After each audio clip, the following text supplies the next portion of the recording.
ask, this is echoing some, I'll move it down, maybe that'll help. Actually asked the county to do that, and I thought, well, maybe that's because people get tired of hearing the county commissioners talk. And then I noticed that this presentation, I'm not sure if it evolved or devolved, but I saw later it was called an interactive session with the commissioner, which is much less formal. So we're going to try and do a little bit of both. And I have lots of material planned. I'm going to try and talk for about 20 minutes, and then we will open up for questions, comments, opinions. And yes, everybody is out plowing snow, and your subdivision will be plowed sometime in this week. Take care of that right now. Get that off the table.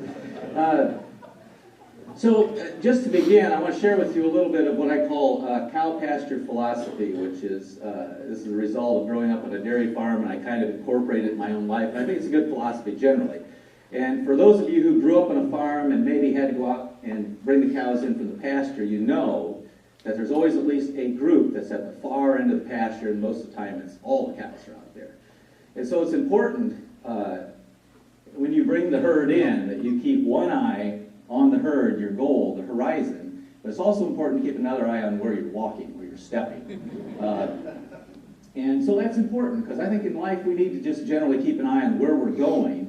But there's lots of cow poop in our life that we want to avoid stepping in unless you're barefoot and it's a summer day and you like to feel the fresh cow manure squeezing up through your toes. So there's two piles. I'm going to be, generally I've learned that there's two piles I want to avoid this morning.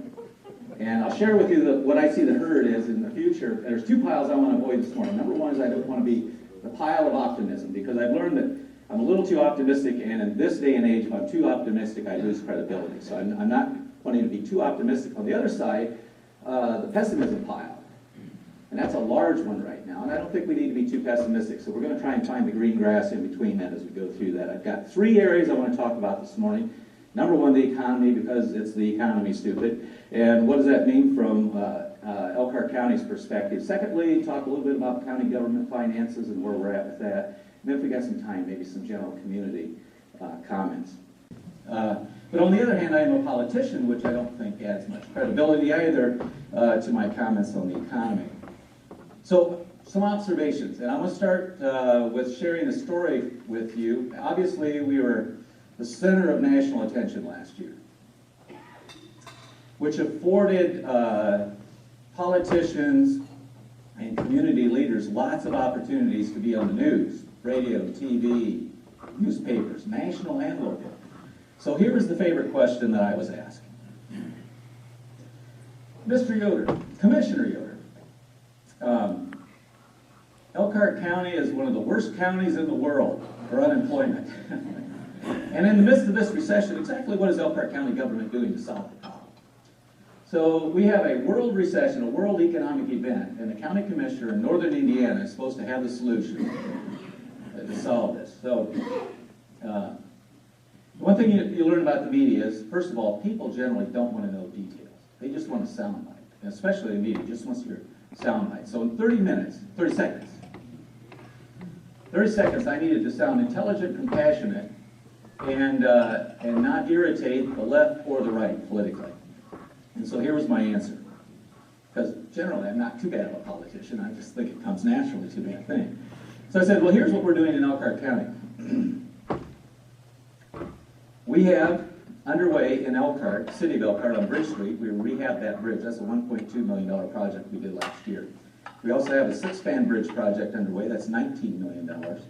Johnson Street Bridge in Elkhart, that is a $12 million project. We have a $7.5 million extension project going on County Road 17. $7 million new law enforcement center we built last year is just completing. That's a total of almost $50 million of Elkhart County stimulus dollars that we're putting to work. And unlike our federal government, for which we have seen very little of that stimulus money yet, this is last year, which to the best of our knowledge has not produced any jobs. We're producing jobs now, we're spending money now, and you know what else? We haven't borrowed 1 cent. Isn't that a great answer? So as a politician, so it's 100% true and about 90% accurate. The numbers are right. The only inaccuracy is we didn't actually borrow the money except from ourselves. We're kind of $50 dollars around the measurements here. So generally it's right. That's pretty impressive numbers. But I want to spend about 15 minutes, or 10 minutes, 12 minutes, whatever, telling you the details, because the Horizon Project took on a whole raft of things, but I'm going to focus on what county government could do, what was identified at that point, and what we've been working on. We needed to create a county economic development corporation. That was as part of the list of our strategic plans. We had land use issues that we had to fix. We had to diversify our manufacturing base, this whole diversifying our economy thing. We needed a better educated workforce to do that, and we focused on a new Ivy Tech facility. We had significant issues with broadband accessibility and capacity in this county. We needed to work on that. When this recession hit last year, imagine what it would have been like for us to try to attract, to take advantage of this and try to attract new businesses if the county had never before done a tax abatement. Because we had not done a tax abatement until Terry Rodino and I were elected as county commissioners and began talking about needing to do that to be able to have that economic development tool in our tool belt. The cities had done it. The county had never before done an economic tax abatement. It took us 8 months of planning to get the basic framework down to use it to attract advanced technology companies. And we actually did one about 3 years ago, so we were up and ready to go when this recession hit to offer that. We had done that. We were well on our way for a new Ivy Tech, but without the recession, it wouldn't have happened quite as quick. But we were on our way for an Ivy Tech to solve the workforce education issue. The EDC had been created and been in place for a while and was up and ready and running, ready to go. Broadband, we have a broadband project that is underway that we hope will expand the capacity for private industry in that area. The new zoning ordinance for land use will be completed this year. And I think those are the main issues that we talked about. So we were ready.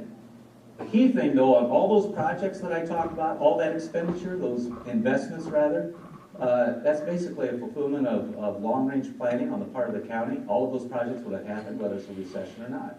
And we have another $35 to $38 million worth of projects in the pipeline right now that will start late this year or next year. Good planning. What I hope you understand, ladies and gentlemen, is that this type of strategic planning and thinking by a county government unit and our city government units is an unusual phenomenon. It doesn't happen everywhere in the state of Indiana or in this country.